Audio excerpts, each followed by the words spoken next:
time to fuel your business success. Welcome to Harmonious at Lunch. We're bringing you bite-sized advice and expert conversations to drive clarity and growth 5 days a week.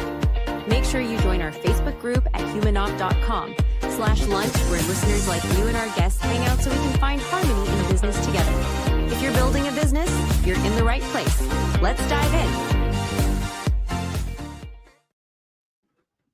How do you build a business so it's aligned with who you are and isn't killing you every single day? Wow, that's dramatic. Welcome back to Harmonious at Lunch. But we're going to dive in because this is an important conversation. A lot of people build businesses with no path to exit or even thought of what's next. And we're going to answer that question of how do you build it so you can get there and make sure that that process goes smoothly. Lewis Kim is our guest today. Welcome to the show and thanks for being here. Thank you. Thank you for having me, Brandon. Really excited to talk to you today. So you shared a very interesting stat with me before we started recording. You said between 70 and 75% of business owners have absolutely no plan for what's next. No succession plan, no exit plan. I would assume no even target or hope that would be a possibility. That's crazy. Why is that? I think as entrepreneurs and as business people, what we do is we go out and we try and solve a problem, right? And we build something and we get into doing this thing really well, right? We go in and, people talk about the seasons of grinding and hustling and then building and scaling. And you get to a certain point, I think you're so in it in what you've done, what you've built, you're serving your customers and clients and your people. And you just get to a point where you're not thinking about long-term. And I think in general, especially in Western society, we don't really talk about aging as well. We don't talk about those sort of next chapters in our life. And I think what happens is every day that passes, time goes on and you don't think long-term planning. I mean, the boomer generation, we're going to have the single largest transfer of wealth in the United States. Something like $84 trillion of wealth is going to pass. There's 2.5 million small businesses owned by the boomer generation. And as you said, there's 75% of them don't have a plan for what's next. And that's even within family businesses of talking about how it transitions to the next generation. I think we just get to a place of just working, going, doing, and then time passes and you wake up one day and you're in the mirror and you're 60 plus years old and haven't really thought about what's next. Yeah, I mean, I agree with you. I think a lot of people start their business because, there's a number of reasons, but a lot of times it's to solve a problem. Yeah. Another big one is I just don't want a boss anymore. Yeah. It could be because you're passionate about what you're doing and you just love it and you want to pour yourself into it. Those are all great. I'm never going to judge the reason somebody starts a business. However, once you've been doing it for a couple of months to a couple of years, you really do have to look forward and say, all right, what's next? Am I going to grow this business? Is it going to be more of a hobby business? Like what's the path for it? And not all businesses will sell. That's the other thing to consider. Like it has to be set up the right way. So in the context of today's conversation, kind of looking at the topic is becoming an aligned leader. How do you start to build that business that's aligned with you, who you are as a leader? And then also, I assumed it's aligned with where you want to go and how you want to potentially exit that business. Yeah. The first thing you touched on there, which is the building, right? Whether it's, you don't want to be boss anymore, or you don't want to have a boss anymore, or you want to actually solve a problem. You go into it with a simple thing, right? It's a simple solution to a thing. Even not wanting to have a boss is you're solving your own problem. And I think over time, you kind of go and you build. And you're so focused on the work that we don't spend enough time on us as people, as individuals, especially in the entrepreneurial space, because there's this romanization of how hard you work and hustle. And look, you've got to put a lot of hours in to build anything great, right? And you know that. But I think it really begins with understanding yourself, right? And for me, I had achieved success fairly early. And, the year that I sold a business, it was 2012, I'd been on like 4 vacations. I'd spent 6 or 7 weeks not working, traveling with my now wife. And I was miserable, right? I was miserable because I hadn't done that thing of going inward and understanding what is it that I want for my life? Where am I going?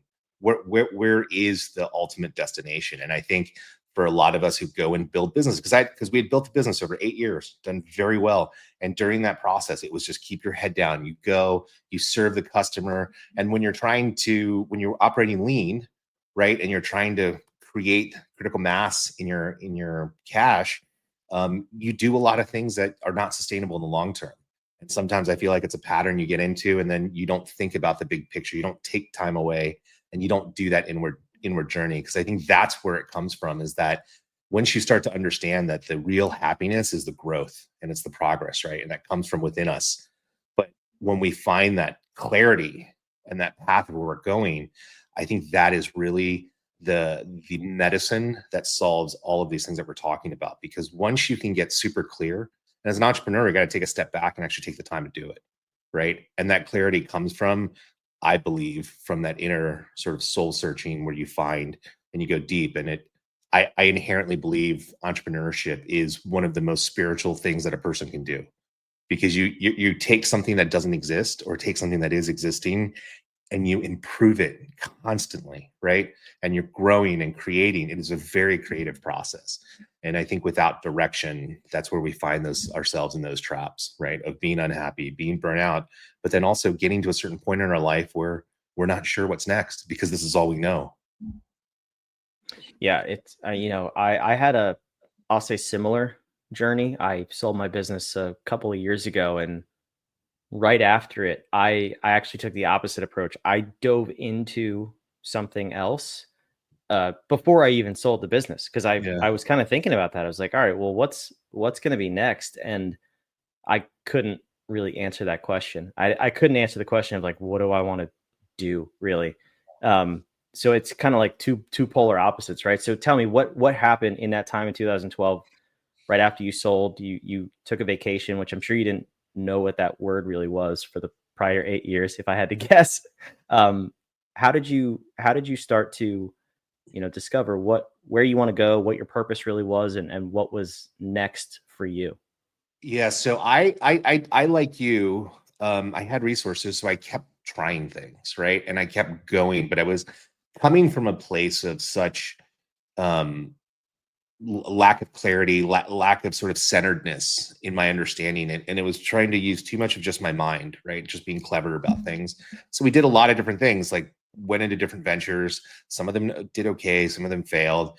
Went into partnerships, because then I thought partnerships were the problem. And the reoccurring thing for me, as I had to finally take ownership over what was going on, and the same element, right, that was in each one of these circumstances that didn't work out was me. And so once I looked at that, I realized, okay, I need to take a step back, and I really need to figure out what are the things that are causing me to behave a particular way, or want to, dive in, because I was operating from such a place of wanting to achieve that significance that I'd already had, as opposed to wanting to build something because it was meaningful to me, right? And Tony Robbins has a great quote that success without fulfillment is the ultimate failure.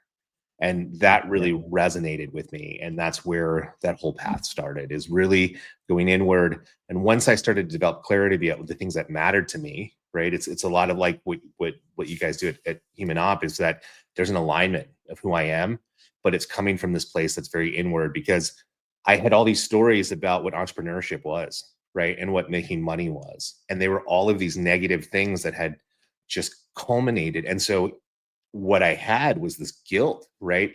And I don't know how else to put it other than it didn't fulfill me, it didn't make me happy, because I had all these stories about what it was. And once I started to shift my own perspective and paradigm in life, it allowed me to align and be very focused and clear about where I was going.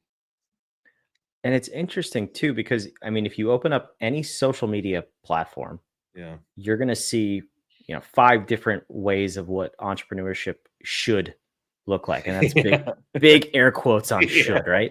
Yeah. Depending on who you're hearing it from. It's my personal belief that they're all wrong and they're all right at the same time. Like whatever one you latch onto is going to be the one that you say is right. Right. And whichever ones you don't think are right are going to be the opposite of that. Yeah. But you have to know who you are at your core and what drives you, like you said, or else everything's just noise and it's confusing. 100%. It's, you know, it's like David Goggins, right? Who's gonna raise the boats? Like, is that your mentality towards life? And there's nothing wrong with it. It works for them, right? Or are you gonna come from the place of, someone who's more spiritual, right? Is it Sadhguru? These philosophical things and approaches to life that ultimately lead to a similar path for the person, but they're very different, right? And it's like, which one is the right one for you? And for me, it's finding that place of very clear purpose and direction where I want to go.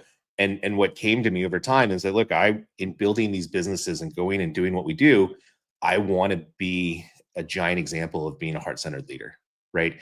To show that you can come from this place of heart, come from this place of understanding that, the tool of capitalism is this beautiful way of creating wealth and money and resources and innovation. But it's up to us as people to direct what this is put on. And so for me, it's wanting to improve the human experience, wanting to go and make people's lives better. And that's not just our customers or clients. That's also the people that are part of our teams, our vendors, the community, everything around us, so that we can truly, truly use this thing as a tool of connection. I guess it's pretty obvious that I agree with you, because if you're watching, the word human is on my screen 3 times. It's on my shirt, it's on my screen, and it's on my wall behind me over there. That's the secret sauce is the human part of business, but also life. It's not, it's not all business all the time. But being that heart-centered leader that also carries into your personal life with your family, your kids, your relationships. It's so important to be fully aligned with who you are and understand that in all aspects of life. Now, this conversation is business, of course, but don't overlook the power of that alignment and that heart-centeredness. So, Lewis, tell me this: you've built a business, I would say relatively unique business now, where you actually buy and build other businesses. Yeah. How do you take this approach of being human-centered into building your own business first, but then seeking out, acquiring, and then building the businesses you invest in? Yeah, so I've spent my entire career buying and building small businesses. And not too long after my burnout, I went and realized, look, I can do this at a little bit larger scale. And so we formalized and created a private equity firm. And what we do is we create what I call value-based operations, right? And so everything that we do, every operation, every business we go into, the first thing we do, and these are the kind of things that, especially for older businesses who have staff that have been around 10, 15, 20 years, it can be a bit of a challenge sometimes because they don't want to change. Like, we as humans in general don't really like change, right? Like, it's why we get to that place of any sort of growth. It feels very difficult, right? Because of the way our brains work. But when you come in and you try and change a culture and how people do things, it can be tough. And so we come in and we create a set of values with the people that are part of it that become the core of the operation of what we do. And those values, we want to make sure those values are something that everyone that's part of the team are aligned with. And when they're aligned to it, then we know we're going in the same direction and we're speaking the same language. Right. And then we get behind the mission of whatever that business is going to be and whatever we create. But really what that allows us to do is that we put the right people on the bus. We create values and alignment people to those values. So we're speaking the same language, but then it allows us to create these processes that are super simple. Right. And it might just be a framework of, here's the 5 steps to, buying this book. And it's a random example there, but like, to buying this book.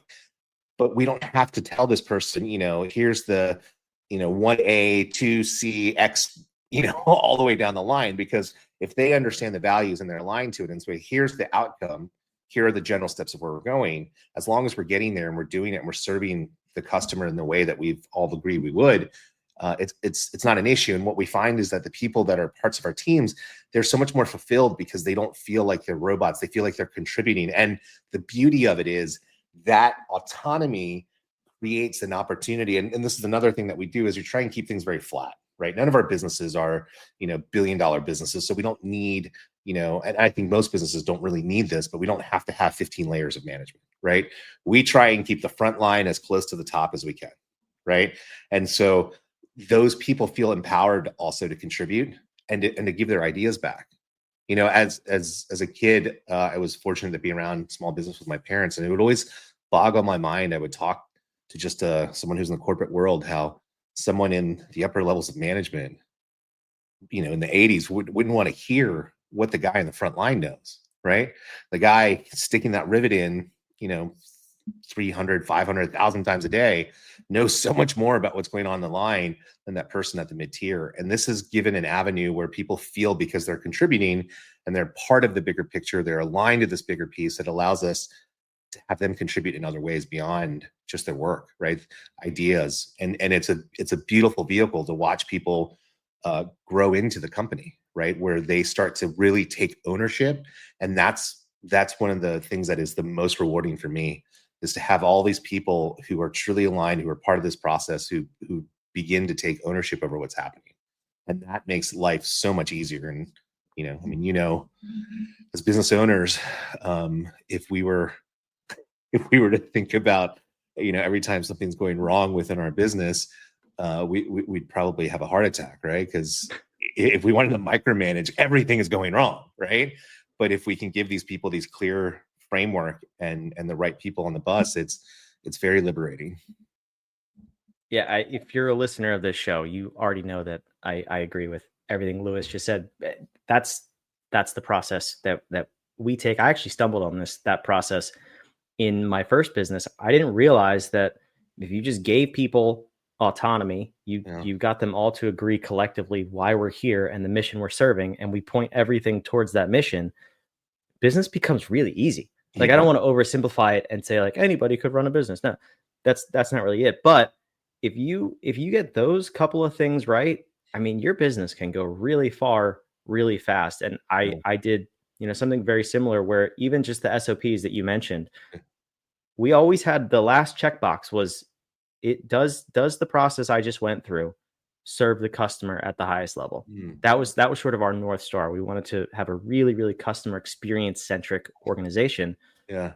And I didn't have to answer questions. Like, people they would see that and they would be able to answer all their questions.